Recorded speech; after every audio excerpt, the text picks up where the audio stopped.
At the same moment, the U.S. Senate was releasing this report today, affirming and doubling down on the intelligence community's conclusions about Russia interfering in our last election in an unprecedented way. At that same moment, look, all these Republican senators were in Russia today, talking to the Russian government about how excited they are to let bygones be bygones, so we can all start working together again, since we're all such good friends and we're all pulling in the same direction anyway. We know that there's going to be a big meeting. We hope it's going to be very big, between the president and yours in Helsinki in a few weeks. Alabama Senator Richard Shelby telling the Russian government today that he hopes the meeting between Trump and Putin is, quote, going to be very big. We know there's going to be a big meeting. We hope it's going to be very big between our president and yours in Helsinki in a few weeks. We hope it's going to be very big. What do you mean by big? Why are you hoping for bigness? What does that even mean? You're meeting with the Russian government. Did you plan in advance what you were going to say? We're hoping it's going to be a very big meeting. I think it's just going to be those two guys. What do you mean big? But watch where Senator Shelby really puts the screws to the Russians here.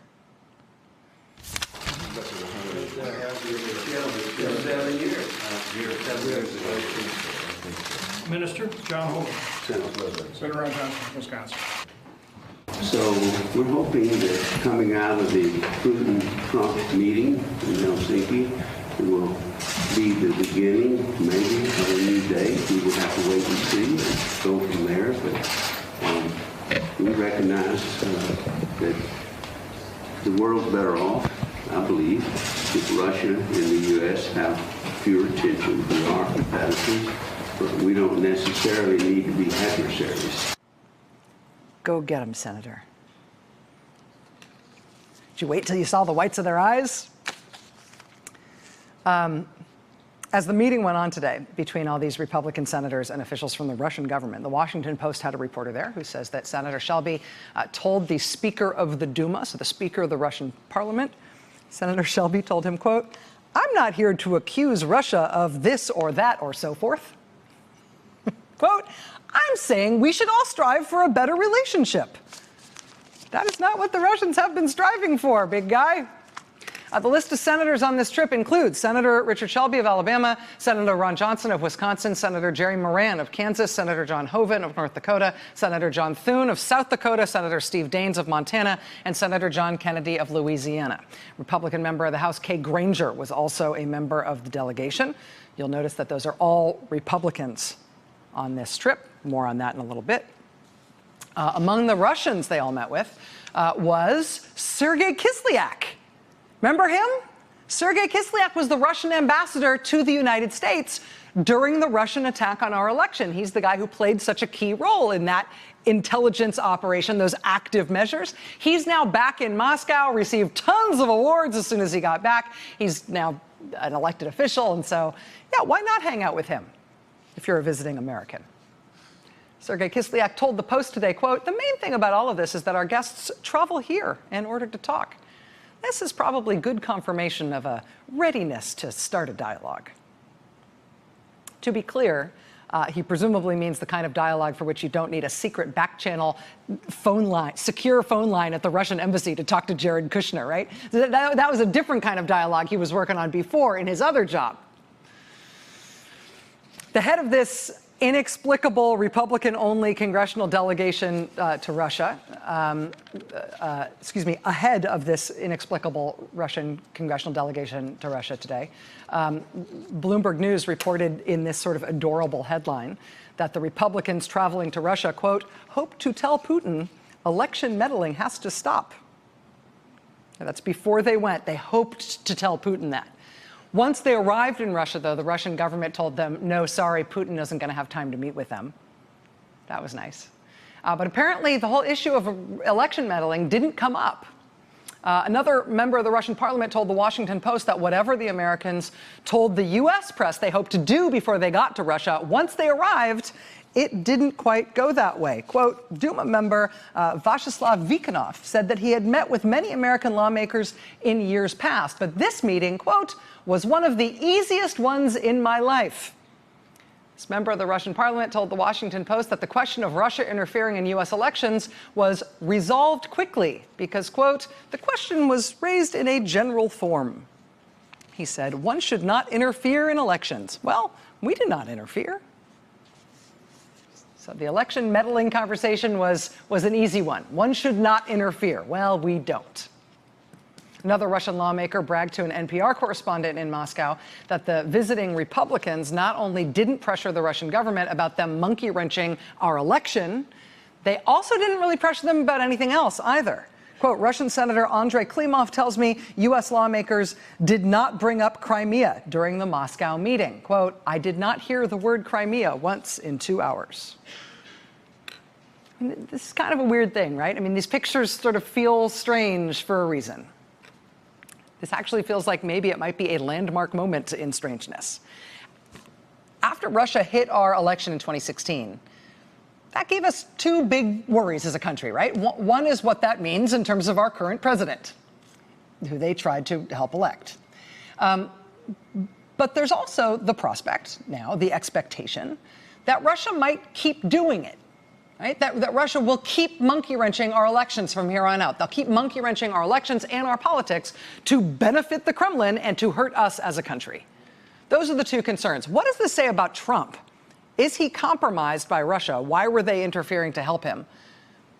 And does he now owe them in some way, or do they have something over him that led to that campaign of active measures? Concerns about Trump, right?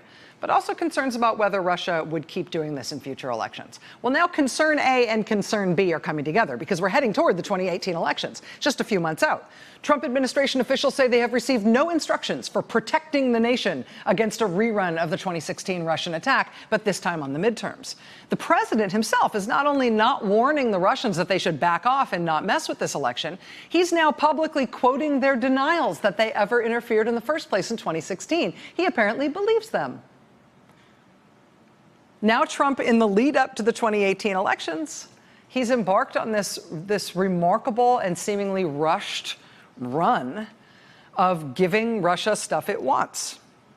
All right, we've had this long string of stuff that he has done all in a row, announcing that Russia should be allowed to rejoin the G7, which it was kicked out of after it invaded Crimea. He's now saying that maybe the U.S. would formally recognize that Crimea now belongs to Russia since they took it. The president unilaterally offering to cancel joint military exercises between the U.S. and South Korea.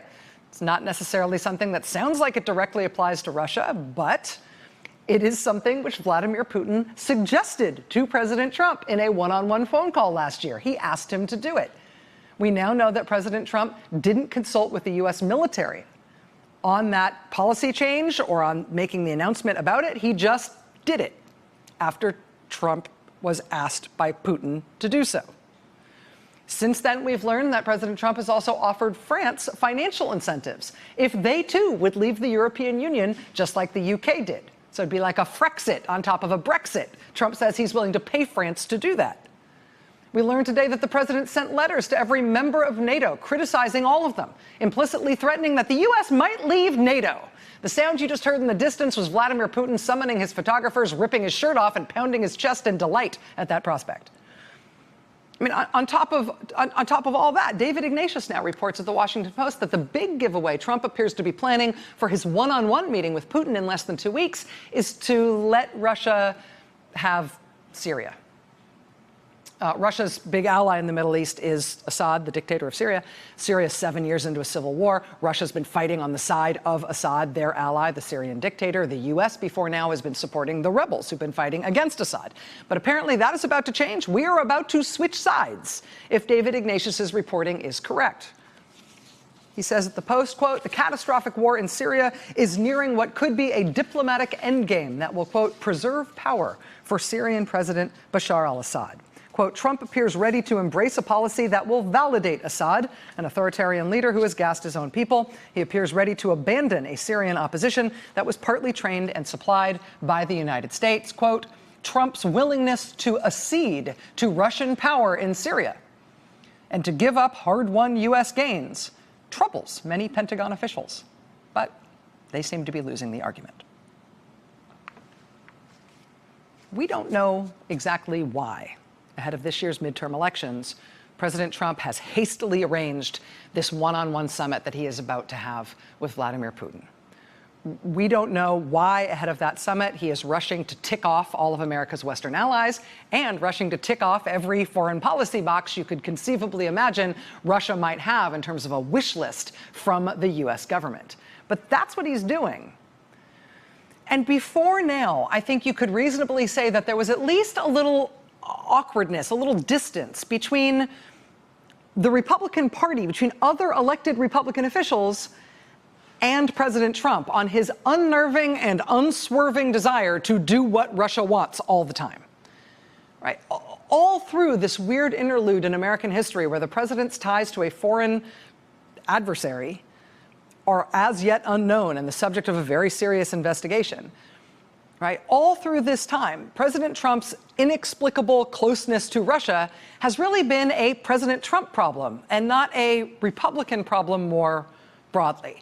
At best, congressional Republicans were critical of the president for his stance toward Russia.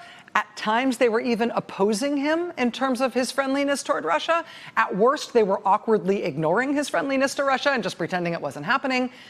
But now, look what happened today.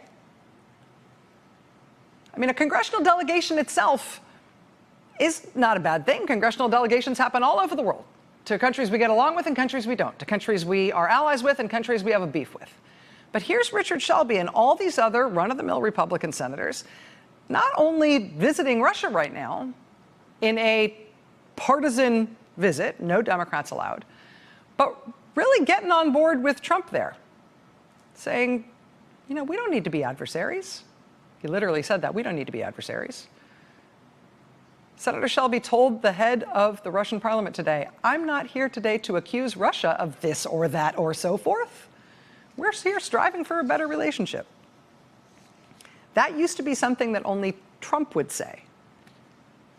But now that has apparently also been stuffed into the mouth of the chairman of the Senate Appropriations Committee and everybody else on this trip with him. What's going on here? Hey there, I'm Chris Hayes from MSNBC. Thanks for watching MSNBC on YouTube. If you want to keep up to date with the videos we're putting out, you can click subscribe just below me or click over on this list to see lots of other great videos.